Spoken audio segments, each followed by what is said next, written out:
What are you hearing right now regarding the Dolphins and Tua? Well, you heard Chris Greer there, and look, Greeny, they're not going to tip their hand one way or the other. Lately, there's starting to be a little bit more rumblings of the fact that they might like Justin Herbert a little bit more. That being solely because they are one of these teams that doesn't like to take risks. And you see some teams that are more risk averse than others. But then you have to sift through all of this and say that it could be a smokescreen at the end of the day. The Dolphins maybe really liking Tua and wanting to make sure that some other team doesn't trade up ahead of them at that 3 spot to try and get him, and that they could then, of course, just have him at the 5th pick. And so I think through all of it, what you do know is that the Dolphins like Tua. There are a lot of teams that like Tua. They are one of them. And they are one that through this process has asked a ton of questions, especially medically, about Tua Tagovailoa. They, of course, received that video that he sent out, his pro day video that was sent out to a bunch of different teams around the league that was received very positively. But once again, if they do, in fact, take Justin Herbert, and let's say that Tua falls to that 6th spot with the LA Chargers, that could also be a really nice landing spot for him.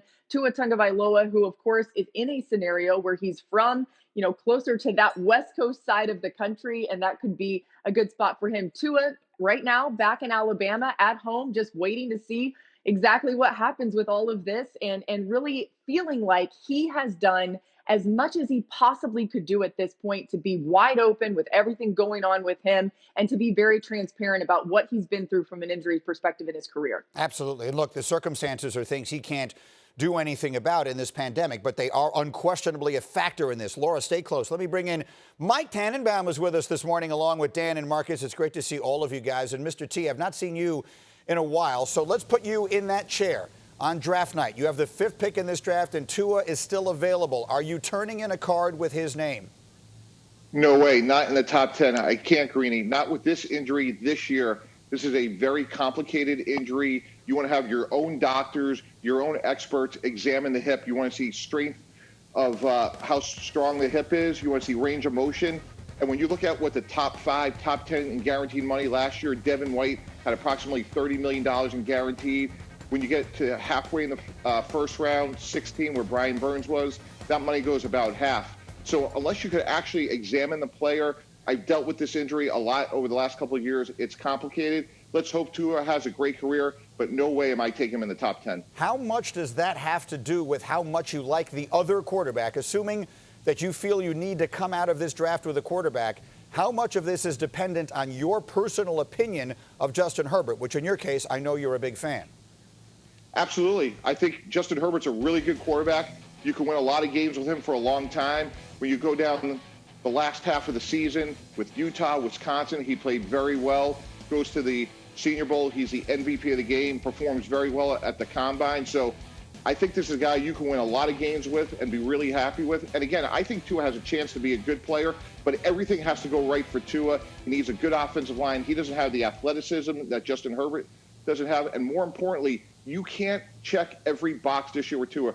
It's that fundamental. There's rigor in the process, and without having the full process, you can't make a complete decision. You could go win with Justin Herbert, and at the end of the day, if you're a steward of a franchise in the top 10 and you need a quarterback, Justin Herbert's the better pick this year. All right, Dan, you're itching to get in. I can see it in your face. Go.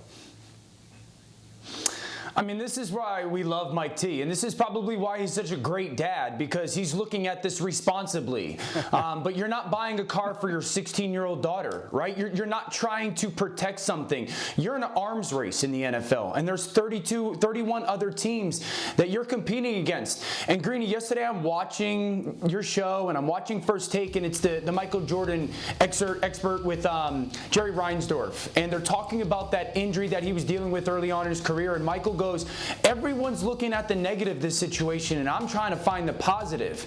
And that's the way I think the general managers need to look at this. And I'm glad that The Last Dance comes out Sunday night, because Chris Greer and Tom Telesco and these general managers that have these picks early in the draft are going to have to be willing to go and find the positive when it comes to Tua and not the negative. And the reality is you can't just go about this with the mindset of I've got to be responsible. You've got to go in there with the mindset of I got to be willing to take a risk, because the teams in the NFL that traded up for Patrick Mahomes and Carson Wentz and Deshaun Watson and Jared Goff, those teams were willing to try and go be really good to great.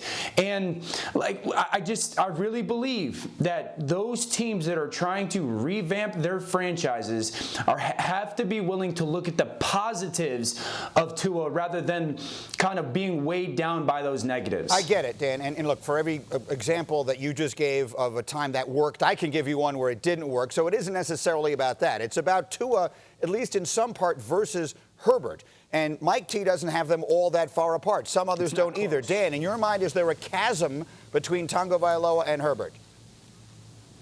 It's enormous. It's enormous, the difference between the two players. Everything that is paramount playing quarterback really well in the NFL, Tua has. Anticipation, throwing people open, how to use your eyes, pinpoint accuracy, suddenness and instincts in the pocket. Tua does really, really, really well. It's really the foundation of him as a player.